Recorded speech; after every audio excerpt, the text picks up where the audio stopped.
adiga hadeertaan ma ila yaaban tahayna? Maya, waxba ha ila yaabin. Maxaa yeelay shalay toole adiga ayaa iiga tegay Soomaan bannaan cidla ah.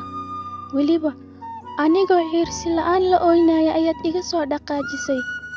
Markaan isku dayay inaan ku ceshtana waxaad igu dhahday noloshayda caqabad ayaad ku tahay, weliba caqabad weyn. Okay, caqabadda noloshaada wayba kaa soo hor leexatay.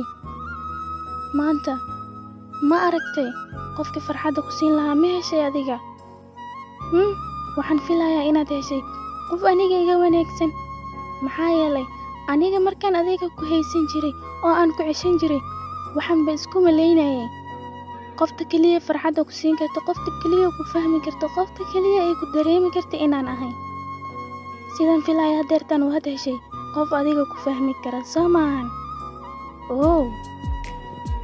Balse aniga maanta waxaan ahay qof xur ah, weliba kelinimo ku nool. Aniga marka hore noloshayda qalad ayaan aaminsanaa, qaladkaasoo ah nolosha waxa ugu xun in ay tahay kelinimada. Balse midaas waan ku qaldanaa inaan ku fakero. Waxa ugu quruxda badan ee lagu noolaado waa kelinimada. Inaad keligaa ahaato wax ka qurux badan ma lahan. Maxaa yeelay dadka qaar oo qalbiyada xun leh sida adiga oo kale kuma dhaawici karaan, kumana soo dhowaan karaan.